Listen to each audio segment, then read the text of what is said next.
Hey everyone, welcome back to the show. It's Mark here, and as always, I'm joined by the one and only Jenny. Hey Mark, hey everyone. I'm super pumped for today's topic. We're diving deep into something that's, well, kind of blowing my mind right now. Oh, you have no idea. We're talking about KOORUI, right? They're about to drop a bombshell at CES 2025, a monitor with a 750 Hz refresh rate. 750? Okay, wait, 750 hertz? I thought 240 hertz was impressive. My brain is struggling to process that number.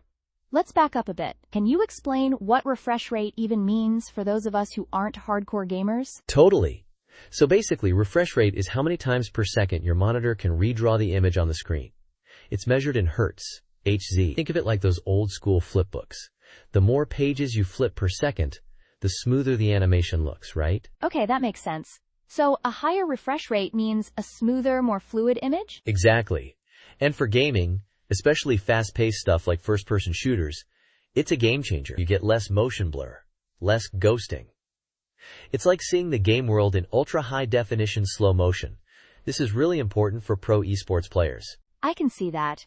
But 750 hertz, that seems insane. Is that even necessary? Well, that's the thing. Most people are rocking 60 Hz, maybe 144 Hz if they're into gaming. But I was just reading this report from Intel, and they were saying that once you get past, say, 500 Hz, the difference is, well, it's substantial. It is like night and day. It is all about reaction times. So who is this monitor actually for? Is it just for, like, the top 0.1% of elite gamers? That's a great question. Right now, yeah, it's definitely geared towards the pro esports scene. I mean, John Smith, a gaming analyst over at Tech Analysis Group, called it a game changer for competitive gaming. But, and here's the cool part, technology tends to trickle down, right? Ah, the good old trickle-down effect. Like how fancy features in high-end cars eventually make their way into our everyday vehicles. Precisely. So maybe in a few years, we'll all be rocking 750 Hz monitors. But for now, it's about pushing the boundaries of what's possible. KOORUI is really making a statement with this. Okay, so let's talk about the monitor itself.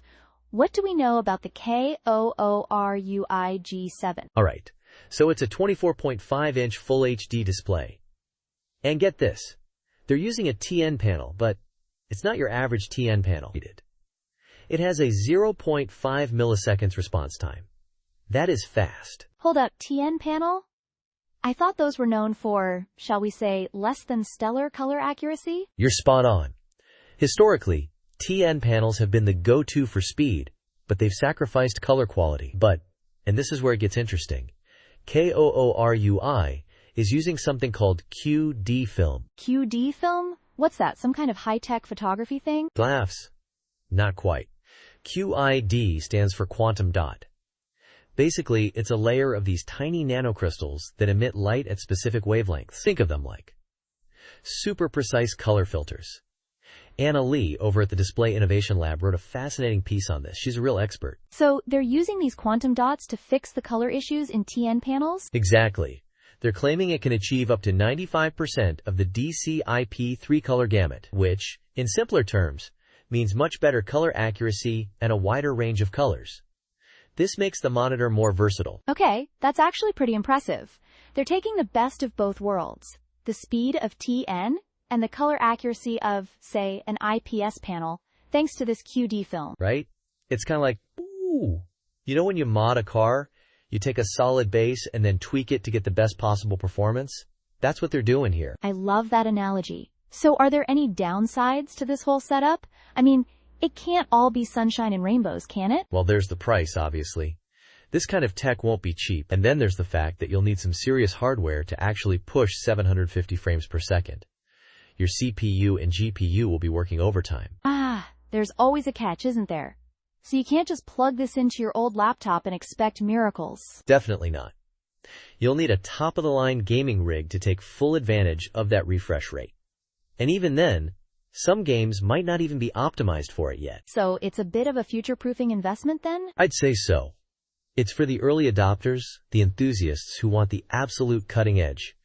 And, it is cool to see a company pushing the boundaries. Speaking of pushing boundaries, what's the bigger picture here? What does this mean for the future of display technology? That's the really exciting part. This could be a catalyst for other manufacturers to step up their game. We might see a new arms race for higher and higher refresh rates, and who knows what other innovations are on the horizon. It's like that saying, the future is already here, it's just not evenly distributed yet. Totally.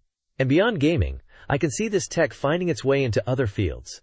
Maybe medical imaging, VR, design, anywhere you need super smooth, responsive visuals. That's a really good point.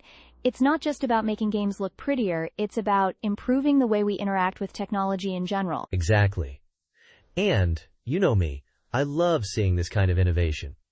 It's like we're living in a sci-fi movie sometimes. All right, Mark, I think we've covered a ton of ground today. Any final thoughts before we wrap up? Just that it's going to be fascinating to see how this all plays out.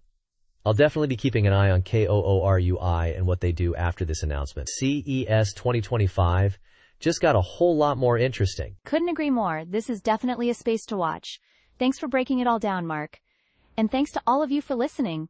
We'll catch you in the next episode.